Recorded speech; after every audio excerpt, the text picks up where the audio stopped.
ดีครับทุกคนน้ำขึ้นสูงมามุดน้ำหาพญานาคกันทุกคนว่าจะพาขึ้นเพิ่นขึ้นไปอยู่ที่สูงคุณทุกคน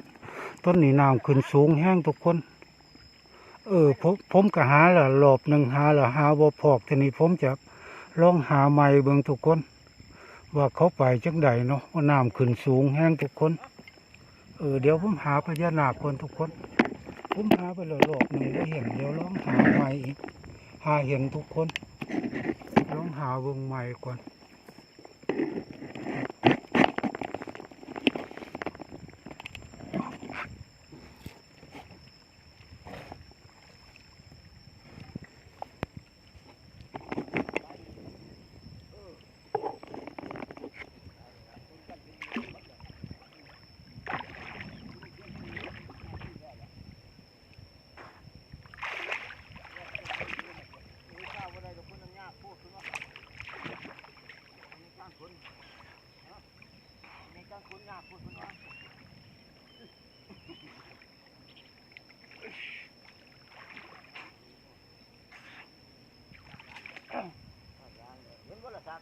ยังบ่เห็นอยู่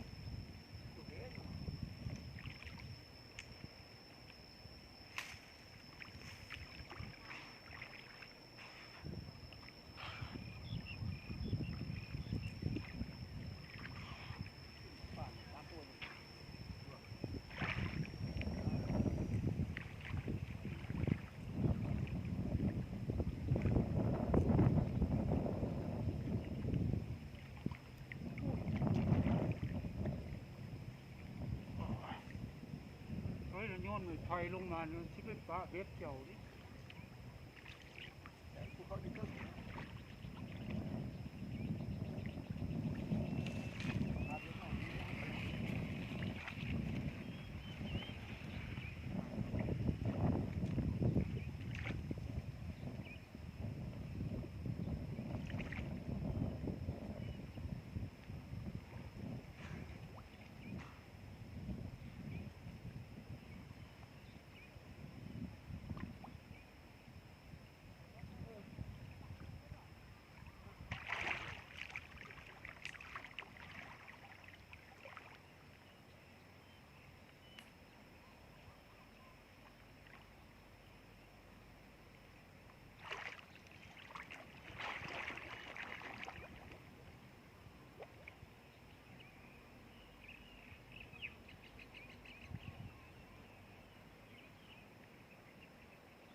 พอเจอเลยทุกคนมามุดน้ำหาพญานาคสองผัวเมียนะ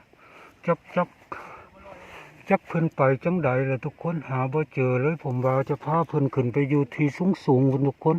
เพราะว่าน้ำขึ้น2 มือนะขึ้นสูงแห้งทุกคนจักเพิ่นไปทั้งใดเราก็บ่ฮู้ทุกคนสรุปแล้วหาบ่เห็นเนาะตายเลยทุกคนผมว่าจะพาเพิ่นขึ้นไปอยู่ที่สูงนะเห็นบ่พ่อใหญ่น่ะเพิ่นนั่งเสียบเหยื่อเบ็ดอยู่ทุกคนนี่คนนึงอยู่ข้างป่านี่ทุกคนเพิ่นก็ใส่เบ็ดคือกันเห็นบ่เพื่อนเห็นบ่ข้างป่านี่พ่อใหญ่นี่ก็ใส่คือกันเพิ่นใส่เบ็ดเพียบทุกคนน้ำขึ้นสูงหาพญานาคก็บ่เห็นทุกคนพญานาคเสียเลยสรุปแล้วบ่เห็นซ้ำเพื่อนเลยผมว่าจะพาพญานาคสองผัวเมียไปอยู่ในที่สูงพุ่นสรุปแล้วบ่เห็นซ้ำทุกคนหาจังใดก็หาบ่เห็นมุดน้ำหาก็บ่เห็นเนาะนี่ถามพ่อใหญ่2 คนนี่เพิ่นก็ว่าเพิ่นก็บ่ฮู้เพิ่นบ่ได้สังเกตคือกันเพิ่นว่าจังซั่นล่ะทุกคนตายเลยสรุปแล้วบ่เห็นเนาะพญานาคเพิ่นไปทางอื่นแล้ววะถ้าน้ำขึ้นสูงก็ก็อย่าลืมดูแลประมงพื้นบ้านนะเด้อเพิ่นหาอยู่หากินเนาะ ถ้าอยากขึ้นมาเล่นน้ำก็อย่าอย่ามาโผล่ไกลๆเหือข่อยเด้อเดี๋ยวข่อยจะตกใจบางเทื่อข่อยชอบมาพายเรือเล่นช่วงตีหนึ่งตีสองตีสามจังซี้เนาะ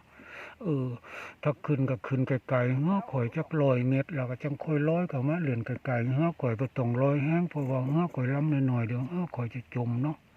เออข่อยก็มาหาเจ้าแล้วล่ะเจ้าคงไปเล่นน้ำทางใดก็บ่ฮู้เออสรุปแล้วเจ้าได้เล่นน้ำสบายเนาะเพราะว่าน้ำขึ้นสูงเนาะก็อย่ามาโทษข่อยเด้อเจ้ามาเล่นน้ำพญานาคก็ต้องอยู่กับน้ำอยู่แล้วเนาะเออสั้นมื้อนี้ก็แค่นี้เด้อผมหาพญานาคแล้วก็บ่เจอฝากกดไลค์กดแชร์กดติดตามนะครับสวัสดีครับผม